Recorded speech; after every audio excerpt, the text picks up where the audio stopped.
தேவனுடைய பரிசுத்த நாமங்களுக்கு மகிமை உண்டாவதாக.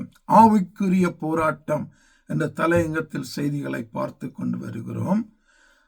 போன செய்தியிலே பிசாசுடைய தந்திரம், கள்ள போதனை, கள்ள தீர்க்க தரிசனம், கள்ள அற்புதங்கள் என்று பார்த்தோம்.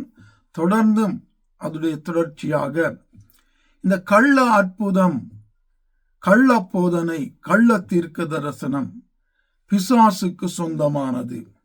அதற்கு உரியவன் அவன்தான், அதை நடத்துகிறவனும் அவன்தான்.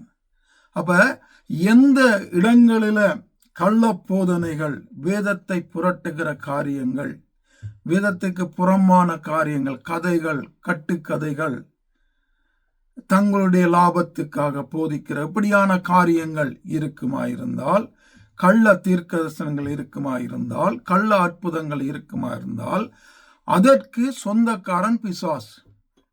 அப்ப அதை செய்கிறவங்களும் அவனுக்குரியவங்கன்றதை நாங்கள் அடையாளம் கண்டுகொள்ளலாம். இலகுவாக இதை நாங்கள் அடையாளம் கண்டுகொள்ள வேண்டும். வேதத்துக்கு புறம்பாக செய்யப்படுகிற போதனைகள், வேதத்தில் இல்லாத அற்புதங்கள், புறம்பான அற்புதங்கள், வேதத்தில் இல்லாத தீர்க்க தரிசனங்கள், வேதத்தின் அடிப்படையில் இல்லாத தீர்க்க தரிசனங்கள் நன்றாக கவனிக்க வேண்டும்.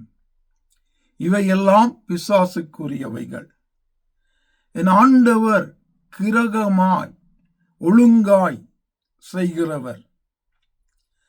பாருங்க, இந்த கள்ள காரியங்களினால ஆத்துமா கரைபடுகிறது, தேவனுடைய நாமம் தூசிக்கப்படுகிறது, தேவனுக்கு மகிமை போகிறது கிடையாது, போறதும் கிடையாது. அப்ப தேவனுக்கு மகிமை கொண்டு வராத, தேவனுடைய நாமம் தூசிக்கும்படியாக செய்யப்படுகிற எந்த காரியமாயிருந்தாலும் அதற்கு உரியவன் பிசாசு. அவனுடைய வேலை என்ன? தேவனுடைய நாமத்தை கெடுப்பது, தேவனிடத்தில் ஜனங்கள் சேராதபடி அவர்களை தடை செய்வது. அதான் இந்த நாட்கள்ல நடந்து கொண்டிருக்கிறது. சபைகள்ல ரட்சிக்கப்பட்டு வருகிறவர்களை காண கிடைக்கவில்லை, அரிதாக இருக்கிறது. ரட்சிப்பு நடக்கிறது மிகவும் அரிதாக இருக்கிறது. தேவனிடத்தில் ஜனங்கள் வருவது மிகவும் அரிதாக இருக்கிறது. ரட்சிக்கப்பட்டவர்களே அநேகர் பின்வாங்கி போகிறதான ஒரு காலகட்டத்தில் நாங்கள் வாழ்ந்து கொண்டிருக்கிறோம். இதற்கெல்லாம் காரணம் இந்த கள்ளத்தனமான ஊழியங்களை செய்கிறவர்கள், தேவனுடைய ஊழியக்காரர்கள் என்று பெயர்களை தரித்து கொண்டு தேவனுக்கு விரோதமாய் காரியங்கள் செய்கிறவர்கள். நியாய தீர்ப்பிலே என் ஆண்டவர் கணக்கு கேட்பார், அதுல எந்த சந்தேகமும் கிடையாது. ஆகவே தேவனுக்கு மகிமையை கொண்டு வராத எந்த பெரிய ஊழியமாயிருந்தாலும், எந்த பெரிய அற்புதமாயிருந்தாலும், எவ்வளவு பெரிதான போதகராய் இருந்தாலும், அது எவ்வளவு பெரிதான தீர்க்க தரிசனமாய் இருந்தாலும் அது தேவனுடையது அல்ல, அதற்கு சொந்தக்காரர் தேவனும் அல்ல, அது பிசாசினுடையது, பிசாசுக்குரியது.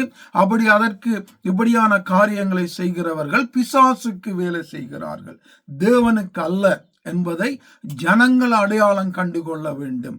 அப்படி அடையாளம் கண்டுகொண்டு அவர்களை விட்டு பிரிந்து அல்லது அவர்களுக்கு அதை சொல்லி அவர்களை திருத்துவதற்கு, அவர்களை வேதத்தின்படி நடத்துவதற்கு முயற்சி செய்ய வேண்டும். அல்லாத பட்சத்தில் அந்த இடத்தை விட்டு நாங்கள் அகன்று போக வேண்டும். அப்படி போவோமாயிருந்தால் சரியான முறையிலே நாங்கள் தேவனை தேடுவோம். தேடும்போது தேவனுடைய நாமம் மகிமைப்படும், தேவனுடைய உண்மையான அற்புதம் நடக்கும், உண்மையான தீர்க்க தரிசனங்கள் இருக்கும், உண்மையான சத்தியம் போதிக்கப்படும். அப்பொழுது தேவனை குறித்ததான பயம் ஜனங்கள் மத்தியிலே நடுக்கம் வரும். அப்பொழுது ஜனங்கள் தெய்வத்தை தேடி ரட்சிப்புக்குள்ளாக வருவார்கள். அப்ப இன்றைக்கு ரட்சிப்பு நடக்காத காரணம் தேவனுக்கு பிரியமில்லாத காரியங்கள் நடந்து கொண்டிருக்கிறது. தேவனுக்கு பிரியமில்லாத காரியங்களுக்கு முக்கியத்துவம் கொடுத்து ஊழியங்கள் நடந்து கொண்டிருக்கிறது. பிசாசுடைய காரியங்கள் அநேக சபைகளுக்குள்ளே நுழைந்து அது மேலோங்கி நிற்பதனால ஜனங்கள் ரட்சிக்கப்பட முடியாமல் இருக்கிறது, தேவனுடைய நாமம் மகிமைப்பட முடியாமல் இருக்கிறது. ஆவியானவர் சரியான முறையில் உங்களை நடத்துவதற்கு விட்டு கொடுக்க உங்களுக்கு உதவி செய்வாராக. ஆமென்.